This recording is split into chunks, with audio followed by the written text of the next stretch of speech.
We ready for some more? Are we? Don't lie in church. Anyway, I'm Luke. I'm a follower of Christ. He saved me from a life of sin. I want to pray. Heavenly Father, I ask you humbly to get me out of the way, to bring an atmosphere in this building, in this congregation, in this family, where we can focus in again on your word, be affected by it, and changed by it.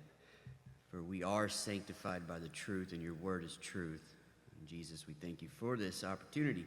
And I ask you again just to get me out of the way and prepare the soil for the seeds you're going to plant the next 10 minutes. And I ask this in the name of Jesus. All right, so I'll read it alone today. Blessed are those who mourn, for they shall be comforted. That's this beatitude we're going to unpack, okay? It's the second beatitude. So I want to proclaim something this morning right off the bat, just to kind of get our minds in the right spot, or in a spot. That the wisdom of Jesus is boundless, measureless, and without limit. And his Sermon on the Mount is the greatest sermon ever given. And he started it with these proclamations, which have been dubbed the Beatitudes. So keep this in mind. This is what we went over, the first Beatitude, and we're moving on to the second. This is Jesus' greatest sermon. And he started it with these Beatitudes. So it's prudent to keep in our mind that this is the foundation. This is the foundation of what Jesus taught.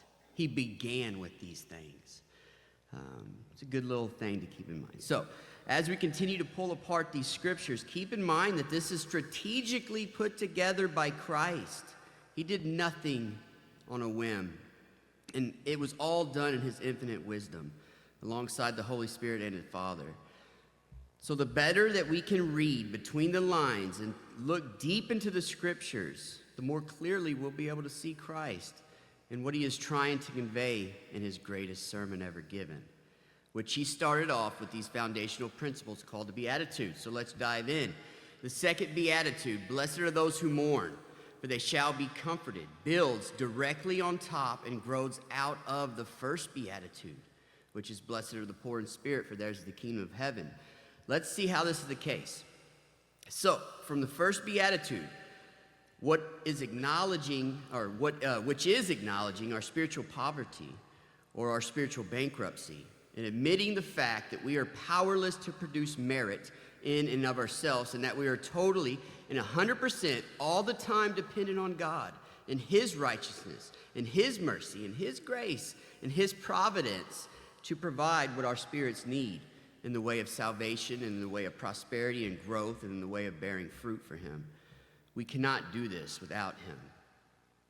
The first Beatitude helps us look deep into the mirror of ourselves and see that we are hopeless without God and his mercy. It is an internal realization of our need of God because of our spiritual poverty. And the second Beatitude builds on this by taking this internal realization and moving to a place of external expression of this brokenness. Throughout the Septuagint and the New Testament, there are 9 different words used to express sorrow in the Greek tongue. The word used here is pantheo, which means to mourn, or to mourn for, or lament, or also to bewail because of grief. So imagine like wailing, like an external show of sorrow. The Greek used here to express sorrow, pantheo, is the strongest, the most severe, the most heartfelt expression of sorrow. It was usually and almost always reserved for the grieving over of the death of a loved one. And it's used over 45 times alone in the Greek Old Testament, which is called the Septuagint. It describes the mourning. I'll put together just a little handful of scriptures to kind of encapsulate what this word in Greek means, mourning. It describes the mourning of Abraham for his wife Sarah in Genesis 23. And Jacob mourning for his son Joseph when he thought he had been killed in Genesis 37. Samuel mourns over Saul and his failure to obey God in 1 Samuel. David mourns for his son Absalom in 2 Samuel. All Judah and Jerusalem mourned for good King Josiah at his death in 2 Chronicles. Figuratively, Jerusalem's gates mourn over the coming destruction in Isaiah 3. Several verses refer to the land of Israel, mourning over the sin of God's people in Jeremiah 23. And God's Messiah will come to comfort all who mourn in Isaiah 61. Daniel mourned over Israel for over 3 entire weeks in Daniel chapter 10. Ezra mourns over the unfaithfulness of the exiles in marrying foreign women in Ezra 10. And Nehemiah mourns over the great distress of the remnant who were brought back in Jerusalem, or to Jerusalem, Nehemiah 1. The people weep and mourn upon hearing the word of the law, read in Nehemiah 8. Zechariah prophesies a time when the Lord, quote, will pour on the house of David and on the inhabitations of Jerusalem the spirit of grace and supplication. Then they will look unto me whom they pierced. Yes, they will mourn for him as one who mourns for his only son, and grieve for him as one grieves for a firstborn. That's Zechariah chapter 10. So, what is Jesus talking about when he says, blessed are those who mourn? To mourn over what? And does it matter? Yes. We can acknowledge that there are several different life circumstances that will bring us to a state of external and overwhelming heartfelt sorrow, pantheo, or mourning. Jesus, though, is primarily focusing on those who mourn over sin. Jesus appeared to destroy the works of the devil. That's his focus. And what is the work of the devil? Sin. So when Jesus is talking about mourning, he's talking about mourning over sin. In the book of Romans, this is so cool. This is so cool. In the book of Romans, Paul says, the wages of sin is death. God is so serious about sin that he is actually deathly serious about it. He hates it. He mourns over it. It breaks his heart.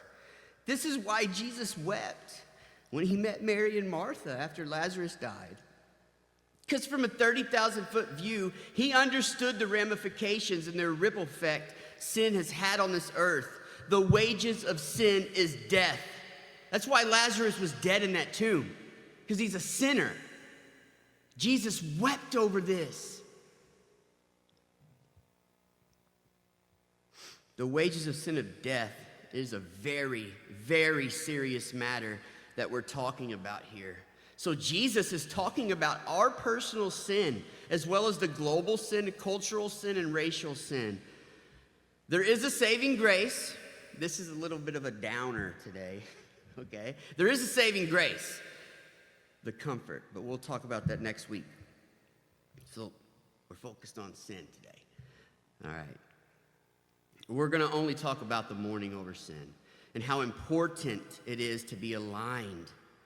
Now, I'll remind you, we learned from the last Beatitude what blessed means is to come into alignment with God. It doesn't mean, here you go, here's this, here's that, here's some money, here's prosperity. It means coming into alignment with God.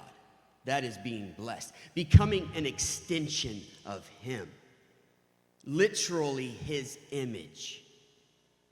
The visible image of God is Jesus. And I am called to become like Jesus. So whenever I am blessed, I become aligned with him. So blessed are those who mourn over sin. So I will be blessed if I am mourning over sin. So it is important, obviously, to be aligned in agreement with God, and how profound it is to truly recognize and see sin for what it is, and therefore hate it. Hate it as much as God hates it, and to acknowledge how it has broken us, and has broken our spirit, and has broken this world. Sin, once realized, brings us to a state of sorrow, This is the mourning Jesus is talking about. And it breaks us. It breaks our heart because we know that it breaks God's heart. The beauty is that this will bring us to a place of repentance, a place of spiritual bankruptcy, a place of complete dependency on God and his mercy. Do you see how these things are stacking up and lining up to bring us to a place that we can truly be blessed, truly be following him as his disciples, and actually coming under him and letting him be our master, and in a very real and true way, following Christ? So let's just put them together real quick like a math equation. Jesus shows up. The first thing he says is to repent, which just means turning from our ways, changing of our mind, and turning to his ways. Then he says, you will be aligned with me if your spirit is totally dependent on me, in turn bringing you into his kingdom and into his reign and having his authority over sin and death. This brings us to a place that we can truly recognize the ramifications of sin, not just in ourselves, but in everyone around us, even to the end of the earth. And we can start to conceptualize what to do about it and where our comfort actually comes from. This will embolden us not to just sit around and let it be, but to stand up, take action, walking in authority in his kingdom, and allowing Jesus to truly destroy the works of the devil in our lives and in every single community that we might happen to be in, all the way to the end of the earth, making a path straight for the gospel to spread and spread and spread. If we never realize, this is crucial. If we never realize that our minds were corrupted and we needed repentance and that our spirits were poor and we can't do this ourselves and that sin isn't that bad, just live and let live, we're not hurting anyone, then no one would be in this building right now. No one would be worshiping and praising and serving the one true living God. We'd just all be out there doing whatever we wanted, doing whatever we felt like doing, to whoever we felt like doing it to, lying, cheating, drugging, drinking, fornicating, hatred, malice, selfishness, deceit, all the fruits of the flesh would be just what our lives were.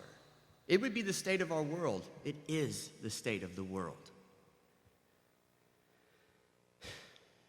We are called to be the salt and the light, to go out into this darkness, to go out into this world and preserve it for Christ. And by his Spirit, shine light in the darkness so they can see the light and know the truth and be set free because of it. And I stole something from Pastor Bob here. I love his little takeaways or deals, you know what I'm saying? So here we go. 3 little takeaways just to take home with you and chew on this week. Let's call it living the second beatitude. 1, acknowledge our need. Acknowledge our need. We must come to God with a broken heart. The wages of sin is death. Has anyone in here ever lost a loved one? Did it hurt? Why did they die? So if you cried and mourned and hurt over your loved one dying, you really are mourning over sin because they're dead because of sin. So acknowledge our need. We must come to God with a broken heart, acknowledging our needs for his mercy and his grace, not trying to hide our sins, but bringing them directly into the light and placing them at his altar and expecting him to lift us up with his love, his life, and his mercy. And then 2, embrace compassion. And real compassion, not complacency or not inclusivity, but true compassion. Following the example of our Lord and Savior Jesus Christ, who was dubbed a man of sorrows, we are encouraged to feel deeply about the brokenness that surrounds us, rather than being indifferent to it. Like I said, we are called to be the salt and the light. We must be exemplary. We must speak the truth in love. Truth and love go together because they're a person. Check it out. God is love. Jesus is God. So Jesus is love, right? And Jesus is the truth. Ain't that what they say? Ain't that what the Bible says? He's the way, the truth, and the life. So Jesus is the truth. So love and the truth is a person, is Jesus. So speaking the truth in love is speaking Jesus to someone. And if we keep our mouths shut to sin around us, we become indifferent to it. It's just the nature of it. And it just festers, and it grows, and it spreads. And we must stand fast, stand firm, stand up, put the full armor of God on, and tell everyone that will listen about Jesus, and use as few words as possible. Which means we must act on this way of being. Preach the gospel without even saying a word. It's in our actions. It's in how we love someone, how we pray for someone, how we pay attention to someone, how we empty ourselves and serve and go to the lost and the broken, those in jail, those hungry, those naked, the orphans, the widows, the destitute, and serve them and provide for them just like Jesus did. This is how we preach the gospel. This is how we stand against sin and be exemplary. Be in the hands and feet. And third, turn to God. Instead of turning to the world and the pleasures in it for our comfort and peace, we must turn to God, especially when we're in a place of brokenness and mourning and discomfort and grief and stress and heartache and bodily woes and sorrow. In these very moments is when we must turn to God for our needs to be met. He is the great physician, the wise counselor. He is love, and we are his children. He looks at us and sees the righteousness of Christ and what Christ did on that cross when he came to him boldly. And when we come to him boldly and present him with our needs and expect nothing but love, comfort, joy, peace, patience, goodness, kindness, gentleness, faithfulness, all in return, while giving us the self-control to stand back up and keep moving forward and finish the race and do his work while we're still in these bodies. For we are his workmanship, created for good works in Christ. So, the one who mourns over sin turns to God for the comfort we need, because we know that in him we are blessed. Thank you.